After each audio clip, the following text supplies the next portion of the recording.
So today I went to a poultry show in New Ulm, Minnesota. It's the first show I've actually entered any of my own birds in probably close to 10 years. So a little rusty, and we've been cutting silage all week. So I haven't had time to do all the things I would normally do with the birds. And basically they got stuck in a box last night, hauled up here this morning, and put in the show.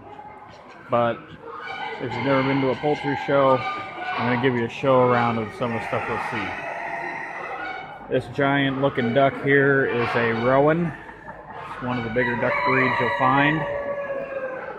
This is Champion Row. They don't have all of the winners of each class up here yet. Poultry and waterfowl are divided by classes. With ducks, it's by size. And then same with geese. With chickens, it's by region of origin, and bantams, it's by physical features. So you've got Champion heavy breed duck, the Rouen. This black one here is a Cayuga, that's your medium. This white one is their light duck, that's a white runner. It's sitting because it's almost 90 degrees out. And for your bantam ducks, we have two white call ducks. Now, they have some of these other bantams here. There's a Bantam Orpington, a Bantam Wyandotte, a Bantam Americana, a Birchin modern game, an Old English game Bantam. These two breeds and their large fowl counterparts originated from the English pit fowl, Gamefowl, of hundreds of years ago, and they went these two different directions over time. A Cochin, a Sumatra, they were once a pit bird as well. Continental, what that means is basically French breeds. This is called Faverolles. It was actually a meat breed at one time, I believe. You can see they're panting because they're really hot because of how hot it is today. But as you can see, they're getting the water. We're trying to keep them cool as best we can. This is Mediterranean class. This is a Minorca. This is your English class with the Australorp, which was developed from Orpingtons brought to Australia. And your Asiatic class is being represented by this very large light Brahma hen. That's the Asiatic class. And the American class is this large fowl straight-combed Rhode Island Red. The reason you want to delineate that it's straight-combed is because they are rose-combed that is also recognized. And we have this fancy little display for the Silkie Breeders Club. It's all kinds of information about the breed and the club. These are some of the awards that person could win. Now these are some pretty attractive little bantams. These are Fleur color pattern. And genetically, if you take this color and add 2 copies of lavender, it turns this color I was selling, into that color right there. Now if you were to take that same Fleur and instead of adding lavender you add a dominant white, it would turn them into this color, the gold neck.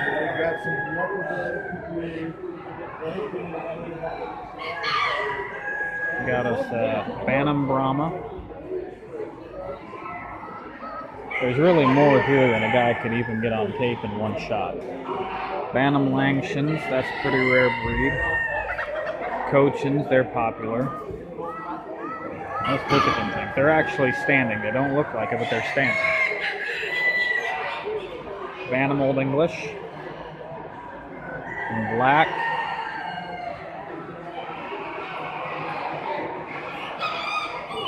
On the other side of the Old English are call ducks, which are Bantam ducks. And if you've had Bantam Old English, you can see just how small those ducks are. Silver ducklings. Over here we have Bantam Cochins.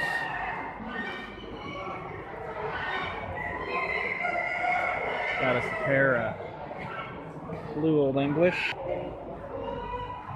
So blue in this particular breed works exactly like I explained in my blue genetics video.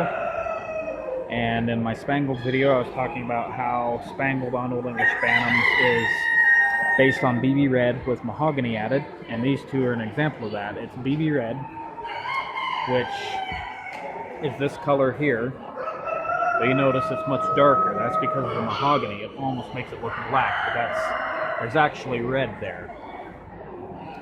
And that's also what makes Rhode Island Reds look so dark on show Rhode Island Reds. And we got more Bantam Cochins here. And here's another little genetics thing again. So you've got a pair of brown reds. Now that's the gold gene on crow wing. If you put the silver gene on it instead, it turns a brown red into a birchen.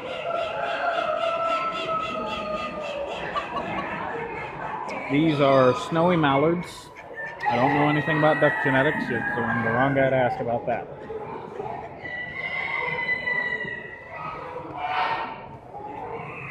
But I always like that color.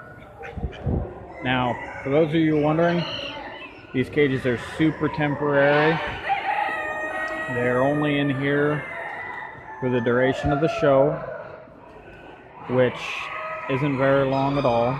Today's like the full day. Some of these birds came in late last night, and they're all going home tomorrow afternoon.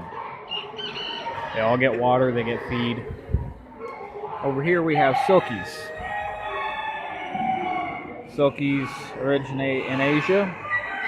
They've got dark skin, 5 toes on each foot, feathered legs, beards and crests. In the US, we only have one size, which is Bantam. In other countries, they have a larger variety, crested and bearded. The reason they get their name is because they have a feather mutation that causes the feathers to not be structured like a normal feather, and it gives it this silky feel and appearance. That color is called partridge. These are splash.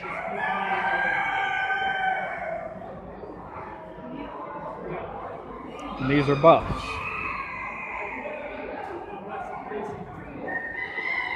These little guys here are black East Indy ducks. I wish they were in better lighting because they shine beetle green all over. And this show's not just for adults. They have a whole section over here that is entries by junior exhibitors. So you got Silkies again. Oh, here's some turkeys. Royal Palm and Narragansett.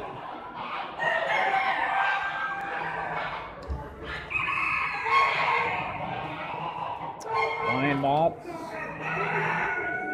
Look at a comb on that Silkie there. I believe that's called a walnut comb.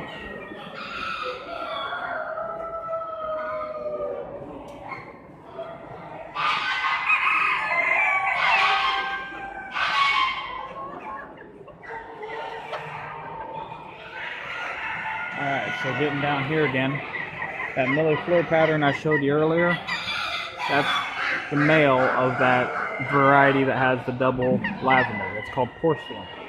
And again, here with the genetics on the Old English. Brown red hen, birchen male. Okay?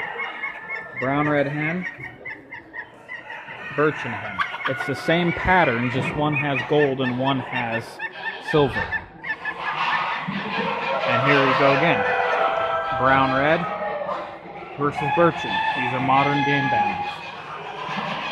Over here we have a silent auction where you can put in bids on birds, and it's a 50-50 raffle. Half the money goes towards the club to put the show on in the future, and the other half goes to the person donating the birds. These guys here are Bantam naked necks. That's a dominant gene. There's a pair of Bantam American Games up here. Some Old English. Blue Swedish ducks. These guys here are all runner ducks.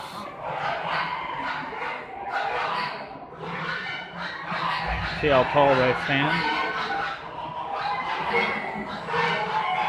This is the same wild mallard pattern, but it's called a gray in runners and call ducks. Over here we have buff ducks.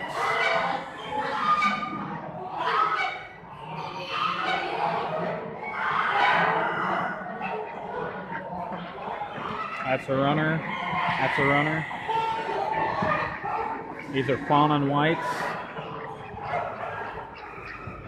And these two are penciled. A lot of breeds have Bantam counterparts, and the Bantams are going to eventually, well, not eventually, they already are replacing the large fowl in a lot of places because they take up less space and less feed, and you can raise more of them and progress your breeding program further. So these are Bantam Rhode Island Reds, Bantam New Hampshire Reds. There's a whole string of them naked necks again.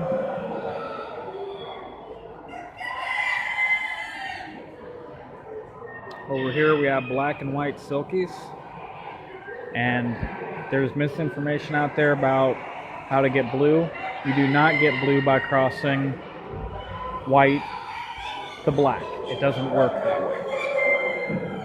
We've got one little Polish here, Bantam Americana, not to be confused with the Araucana, although they do lay blue eggs. Dark Cornish. And see, this is what I was talking about earlier with Bantams taking on being classed according to physical characteristics. So this class is the AOCCL. Any other comb with clean legs. So basically it's the catch-all class for what doesn't fit in the other categories. So you have this stout little sumo wrestler Cornish competing against the Americana, competing against the Polish for champion of the class. Meanwhile, you have straight comb clean leg, where you have Leghorns against naked necks against, you know, Japanese. Here's a Cornish rooster for you.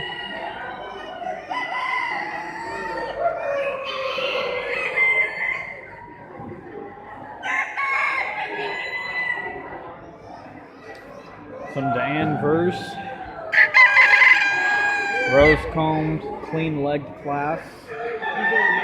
And here is the rose-combed breed.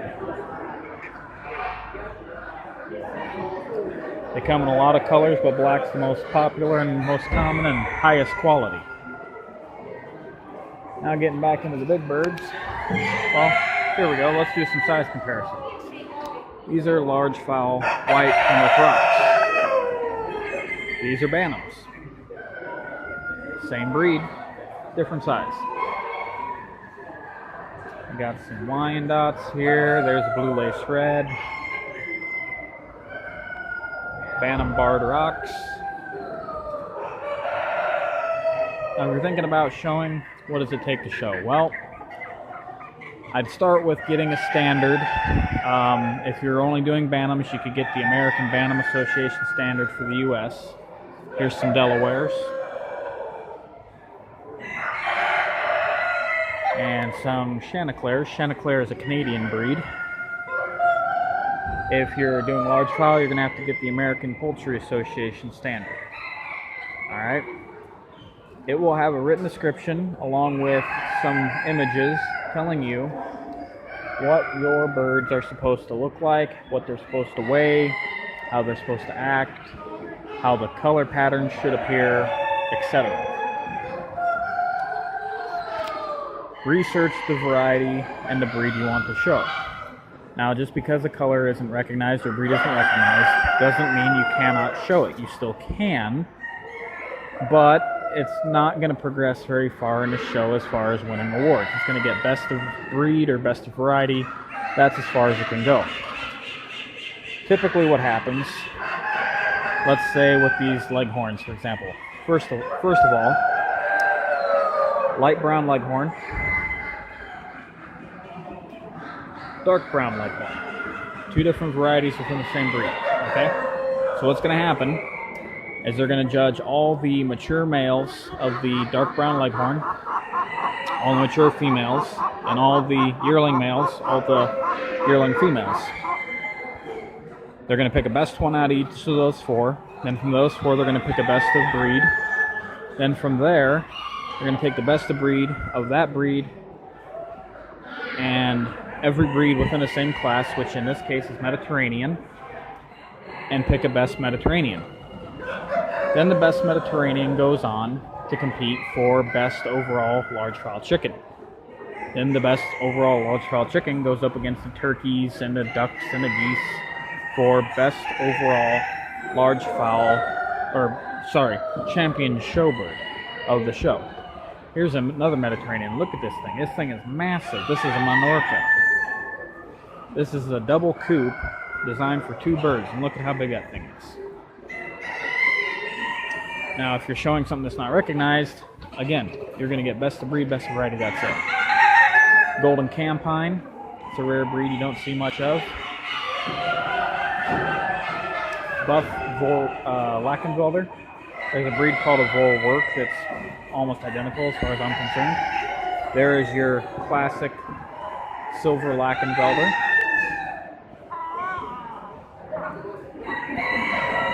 Buff Leghorns. And notice behind them is a Buff Orpington. Same shade of color, different body type. And for those of you who are wondering, yes, I did bring my game chickens to the show. Yes, I do actually show them. The brassback dropped his tail about 2 days ago, but I was like, you know what, I'm taking you anyway. Same goes with that hen. Now this guy here, kind of irritating in some regard, I guess, because it's not one I bred myself, but he took best of breed, and I'm very happy with that, because it's a nice bird. If you notice on this tag, it says SPPA. SPPA stands for Society for Preservation of Poultry Antiquities. I'd encourage people with rare breeds, such as the Gamefowl, to go ahead and look into joining them. It's a preservationist organization. You get a breeder's directory and 4 yearly newsletters out of the deal. And you get to connect with people and find out what's going on with people. And I'll tell you right now, yes, there are Gamefowl people in that group. This hen here, and then here's some of my Spangled hens.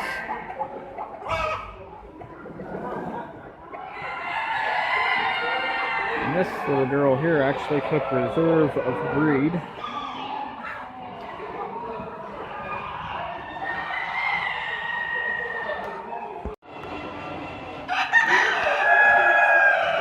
These are salmon Favreaus.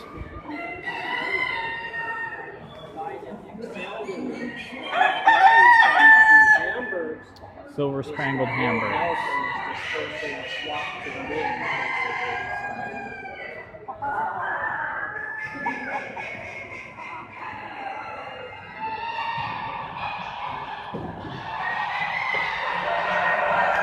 These white ones are Phoenix. They're bred for ornamental long tail feathers. And the traditional color with these are the most common is the silver. This guy took reserve of breed. And this hen, despite having a broken toe, took best of breed. Personally, I think this hen is the better type of the two. She's more in line with the more modern Phoenix of today, but I'm not the judge. Over here we have the Russian Orlov, a blue Americana, a black Americana, and this is the catch-all class for large fowl. It's any other standard breed. So the Orlov, the Americana, the Phoenix, the Games, and the Sumatras were all competing against each other. These are blue Sumatras. And these over here are black Sumatras.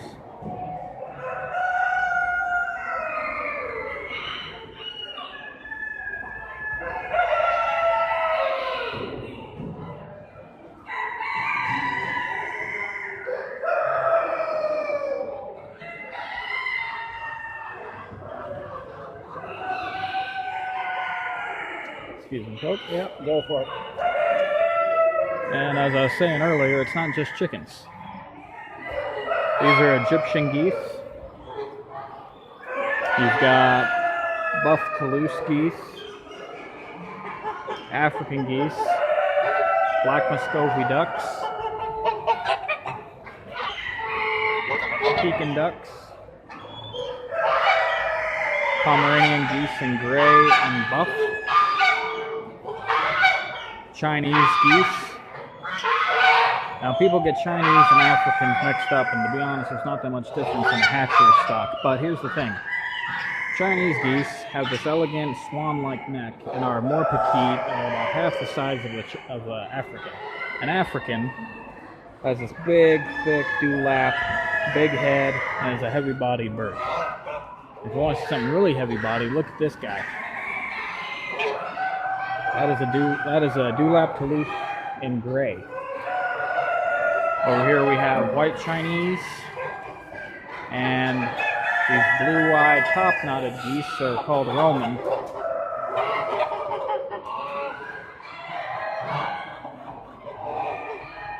Over here is the for sale area. You can buy some birds.